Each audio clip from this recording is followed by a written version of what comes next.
रवि एक छोटे से गांव का लड़का था जो पहली बार शहर आया था। उसका बचपन एक छोटी सी बस्ती में बीता था जहां हर कोई एक दूसरे को जानता था। शहर की भीड़-भाड़, तेज रोशनियां और अलग तरह के लोग उसके लिए नए थे। उसे यहाँ एक अच्छी नौकरी मिल गई थी, पर उसका दिल अंदर से घबराया हुआ था। जब भी रात होती, उसे अपने गांव की शांति और वहां के लोगों की याद आती। शहर में कोई किसी की परवाह नहीं करता था और ये सोचकर रवि और अकेला महसूस करता। उसके ऑफिस के लोग मजे मस्ती करते, लेकिन रवि हमेशा सीरियस रहता।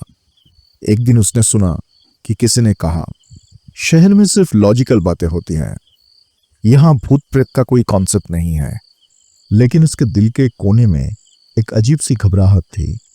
शहर की रात उसके लिए नई थी और उसे समझ नहीं आ रहा था कि यहाँ की दुनिया कितनी अलग है। रवि ने बचपन से निशी की कहानियां सुन रखी थी। उसकी दादी बताती थी कि निशी एक ऐसी शक्ति है जो आदमियों का नाम लेकर उन्हें बाहर बुलाती है। अगर किसी ने निशी की आवाज सुनकर दरवाजा खोला तो उसकी मौत तय होती है। उसके गांव के लोग शाम होते ही घर के अंदर चले जाते थे और किसी अनजानी आवाज पर कभी विश्वास नहीं करते थे। रवि भी बचपन से इन्हीं बातों को सुनता आया था, इसीलिए उसके मन में हमेशा एक डर था। शहर आने के बाद उसने देखा कि यहाँ के लोग बिना किसी भय के रात भर घूमते थे। उसके लिए ये अजीब था, कोई भी भूत प्रेत से नहीं डरता था। शहर के लोग इस तरह हंसते जैसे भूतों का डर सिर्फ बचपन की कहानियों में सीमित हो। रवि सोचने लगा कि कहीं उसके गांव वाले गलत तो नहीं थे, लेकिन उसके मन के एक हिस्से में अभी भी उस डर की याद थी जो उसने गांव में महसूस की थी। रवि ने अपनी नौकरी ज्वाइन कर ली थी और एक छोटी सी बिल्डिंग के फ्लैट में शिफ्ट हो गया था। पहली बार अपना अकेला घर देखकर उसे अजीब लगा, क्योंकि गांव में वो कभी अकेला नहीं रहा था। यहाँ कोई किसी की परवाह नहीं करता था, ना पड़ोसी मिलने आए, ना किसी ने पूछा कि वो कैसा है। शहर दिन भर कितना भी शोर करता हो, लेकिन रात में उसमें एक अजीब सा खालीपन होती थी। रवि सोचने लगा कि यहाँ लोग बिना डर के कैसे जी लेते हैं। उसे लगता था जैसे कोई उसे देख रहा हो, पर जब भी वो खिड़की से झांकता तो बाहर सिर्फ अंधेरा होता। शहर की नई जिंदगी में लोग मुस्कुराते जरूर थे, पर उनके चेहरे पे कोई एहसास नहीं था। गांव के लोगों की तरह यहाँ कोई भी दुख सुख बताने वाला नहीं था। उसके बगल वाले फ्लैट में एक अकेली औरत रहती थी, जिसे सब रागिनी नाम से बुलाते थे। रागिनी के बारे में रवि को ज्यादा पता नहीं था, पर उसका व्यवहार बहुत अजीब था। वो अक्सर रात के समय अपने घर के बाहर दिखाई देती थी, जैसे किसी की इंतजार कर रही हो। जब रवि उसके सामने आता तो वो बिना कुछ बोले सिर्फ एक अजीब सी नजर से देखने लगती। एक बार रवि ने देखा कि वो उसके फ्लैट के बाहर खड़ी है, बिना किसी वजह के। जैसे ही रवि ने उसकी तरफ देखा, वो बिना कुछ कहे अपने घर के अंदर चली गई। रवि को लगा शायद वो ऐसे ही है, पर उसके मन में शक बढ़ता जा रहा था। उसने एक दो पड़ोसियों से पूछा कि वो औरत कौन है, पर किसी को भी उसके बारे में कुछ खास नहीं पता था। रवि को लगा जैसे उसका कोई छुपा हुआ राज हो सकता है, और उस दिन से रवि उस औरत पर नजर रखने लगा। एक दिन रवि ने अपने ऑफिस के कुछ दोस्तों से निशी की बात छेड़ी। उसने बताया कि गांव में लोग निशी से कितना डरते हैं और कैसे वो लोग शाम होते ही दरवाजा बंद कर लेते हैं।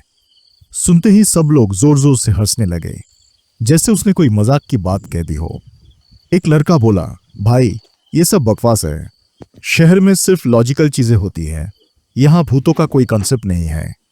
किसी और ने कहा, ये सिर्फ पुरानी कहानियां हैं जो गांव वाले अपने मन में डर बना लेते हैं। रवि ने कहने की कोशिश की कि गांव के लोग ऐसे ही नहीं डरते, लेकिन कोई भी उसकी बात सुनने को तैयार नहीं था। उसका दोस्त संदीप बोला, भाई तू टेंशन मत ले, ये सब बस मन के भ्रम है। रवि ने उनकी बात सुन तो ली, पर उसका दिल मानता नहीं था। उसे लग रहा था जैसे लोग बिना सोचे कुछ भी कह रहे हैं। एक रात रवि ने लैपटॉप पे काम कर रहा था जब उसने अजीब सी हल्की आवाज सुनी। रवि। ये उसके नाम की आवाज थी। उसका दिल तेज धड़कने लगा। पहले उसने सोचा कि शायद उसके दिमाग उसके साथ मजाक कर रहा है, पर फिर वही आवाज फिर से सुनाई दी। रवि। रवि। इस बार आवाज और भी करीब लग रही थी। रवि ने धीरे से अपने फ्लैट का दरवाजा देखा। क्या उसे सच में कोई बुला रहा था? उसने पिप होल से देखा, पर हॉलवे में कोई नहीं था। उसका दिल उसे कह रहा था कि यह बस एक सोच है, पर उसका शरीर कांप रहा था। उसने तुरंत अपना लैपटॉप बंद कर लिया और बेड पर चला गया। उस रात उसे बहुत मुश्किल से नींद आई। सुबह होने पर रवि ने अपने मन को समझाया कि यह सिर्फ एक कल्पना है, लेकिन जब वो बाथरूम गया तो उसने देखा कि उसके दरवाजे के नीचे से मिट्टी और हल्की सी गीली छाप जैसी दिख रही है, जैसे कोई रात को बाहर खड़ा था। उसके रात वाले डर की याद फिर से ताज़ा हो गई। उसने बिल्डिंग के गार्ड से पूछा, क्या किसी ने रात को उसके फ्लैट के बाहर आने की कोशिश की थी? पर गार्ड ने मना कर दिया। रवि का दिमाग और ज्यादा घबरा गया। रवि ने डिसाइड किया कि वो रागिनी को ध्यान से ऑब्जर्व करेगा। उसने देखा कि रागिनी सिर्फ रात के टाइम अपने फ्लैट के बाहर दिखाई देती है। जब भी वो उससे मिलता तो रागिनी उसे एक अजीब सी नजर से देखती थी, जैसे कुछ कहना चाहती हो। एक बार रवि ने रात को पानी लेने उठा तो उसने देखा कि रागिनी अपने फ्लैट के दरवाजे पर खड़ी थी और उसके फ्लैट की तरफ देख रही थी। जैसे ही रवि की नजर उस पर पड़ी, वो तुरंत अंदर चली गई। ये देखकर रवि का शक और बढ़ गया। रवि के मन में एक ही सवाल घूम रहा था, क्या रागिनी सच में निशी है? उसने सोचा कि अगर वो सच में एक भयानक शक्ति है तो किसी को बता देना चाहिए। पर अगर सब उसके मजाक उड़ाए तो? शहर के लोग पहले से उस पे हंसते थे। उसने डिसाइड किया कि पहले वो खुद श्योर होगा। उसने रागिनी पर नजर रखना शुरू की। एक दिन उसने देखा कि रागिनी रात को अपने घर के बाहर आई और बिना किसी वजह के एक तरफ देखने लगी। रवि चुपचाप अपने फ्लैट से देख रहा था। कुछ देर बाद रागिनी एक अजीब सी हंसी हंसी और अंदर चली गई। रवि का डर सच हो रहा था। कहीं ना कहीं कुछ गड़बड़ थी। डर के मारे रवि ने अपने दोस्त संदीप को कॉल किया। उसे सारी बात बताई, रात की आवाजें, रागिनी की अजीब व्यवहार और उसके अंदर का डर। संदीप हंसने लगा और बोला, भाई तू ओवरथिंक कर रहा है, ऐसा कुछ नहीं होता। रवि ने कहा, पर यार मुझे लगता है कुछ तो गलत है। संदीप बोला, तू बस डर रहा है, कुछ भी हो बस दरवाजा मत खोलना। रवि को थोड़ी तसल्ली मिली। रवि ने ऑब्जर्व किया कि रागिनी अक्सर रात के समय अपने फ्लैट के दरवाजे के बाहर खड़ी रहती थी। उसके हाथ में हमेशा एक दिया या मोमबत्ती रहती थी। एक रात रवि ने हिम्मत करके उसे पूछा, रागिनी अब हर रात यहाँ क्यों खड़े रहती हैं? रागिनी ने सिर्फ एक ठंडी सी मुस्कुराहट दी और अंदर चली गई। रवि और भी ज्यादा कंफ्यूज हो गया। उसका मन कह रहा था कि यहाँ कुछ गड़बड़ है। क्या रागिनी सच में एक आम औरत थी या फिर कुछ और? क्या उसका कोई ऐसा राज था जो किसी को नहीं पता था? रवि के मन में शक और बढ़ता जा रहा था। रवि ने डिसाइड किया कि वो रागिनी पर और नजर रखेगा। अगले दिन रात को जब वो अपनी खिड़की से देखा तो रागिनी फिर से वहीं खड़ी थी, लेकिन इस बार उसके हाथ में सिर्फ दिया नहीं बल्कि एक छोटी सी लोहे की घंटी भी थी। वो धीरे धीरे उसे बजा रही थी, जैसे किसी चीज को भगाने की कोशिश कर रही हो। रवि का मन एकदम से घबरा गया। क्या ये कोई तंत्र मंत्र था? क्या रागिनी सच में किसी बुरी शक्ति से जुड़ी थी? उसके अंदर का डर अब और भी बढ़ गया था। उसे लगा कि ये शहर उसके लिए ठीक जगह नहीं है, लेकिन सच तो ये था कि उसके पास लौटने का कोई रास्ता नहीं था। उस रात रवि ने अपने दरवाजा अंदर से बंद कर दिया, लेकिन रात के करीब 2 बजे एक अजीब सी आवाज सुनाई दी। रवि। ये आवाज एकदम धीमी और भयानक थी। रवि का दिल जोर जोर से धड़कने लगा। उसने सोचा कि शायद ये उसका वहम है, पर फिर वही आवाज फिर से आई, इस बार और तेज। रवि। उसने डर के मारे कंबल के अंदर मुंह छुपा लिया, लेकिन तभी उसके दरवाजे पर जोर से दस्तक हुई, जैसे कोई जबरदस्ती अंदर आना चाहता हो। रवि का पसीना छूट गया। क्या निशि सच में आ चुकी थी? रवि ने धीरे धीरे से अपनी सांस रोकी। वो सोच रहा था कि क्या करे। दरवाजा खोलना तो बिल्कुल भी सेफ नहीं था। उसने पेप होल से झांकने की कोशिश की, पर बाहर सिर्फ अंधेरा दिख रहा था। फिर एक और आवाज आई, रवि मैं हूं, दरवाजा खोल। ये आवाज उसके दोस्त संदीप की थी। रवि थोड़ा शांत हुआ, पर उसके मन में अब भी शक था। इतनी रात को संदीप यहाँ क्या कर रहा था? कहीं ये निशि तो नहीं? उसका दिमाग और दिल दोनों एक दूसरे से लड़ रहा था। रवि ने थोड़ी हिम्मत जुटाई और दरवाजा खोलने से पहले संदीप से पूछा, तू यहाँ इतना रात क्या कर रहा है?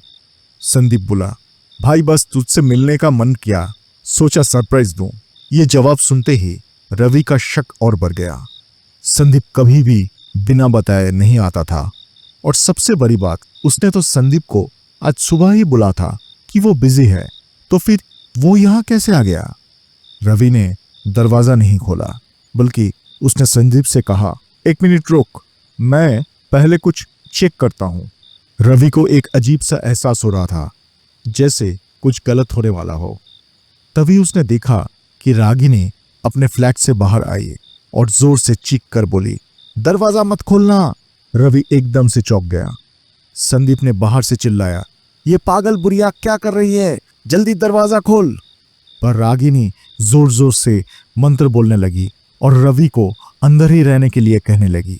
रवि अब समझ गया था कि रागिनी कोई आम औरत नहीं थी, बल्कि वो किसी की राज जानती थी। लेकिन सच क्या था? क्या निशि सच में उसके दरवाजे के बाहर थी? रागिनी ने एक दिया उठाया और रवि के दरवाजे के सामने रख दिया। जैसे ही दिया जलने लगा, रवि ने देखा कि दरवाजे के नीचे से गहरी काली परछाई दिख रही थी। उसका दिल एकदम ठंड पड़ गया। ये काली परछाई संदीप की नहीं थी। रागिनी जोर से बोली, ये निशि है, इसे अंदर मत आने देना। रवि की सारी शंका एक पल में दूर हो गई। वो समझ गया कि जो भी बाहर था वो संदीप नहीं था।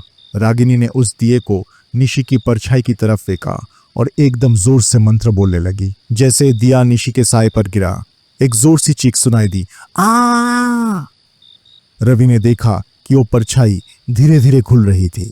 कुछ ही सेकंड्स में वो गायब हो गई।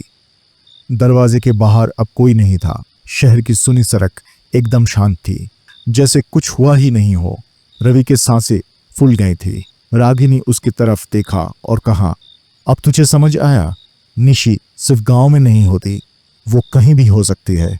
उस दिन के बाद रवि का डर अब समाप्त हो चुका था, लेकिन एक नया विश्वास जन्म ले चुका था। उसने सीखा कि सिर्फ शहर में रहने से कोई मॉडर्न नहीं हो जाता। कुछ सच्चाइयाँ हर जगह होती हैं। रागिनी ने रवि को बचाया था, पर रवि अब भी सोच रहा था, अगर उसने दरवाजा खोल दिया होता तो क्या होता? क्या वो भी निशि का शिकार बन चुका होता? रवि अब ऑफिस जाने लगा था, पर एक बात उसने हमेशा याद रखी, कभी भी किसी अनजानी आवाज पर भरोसा नहीं करना।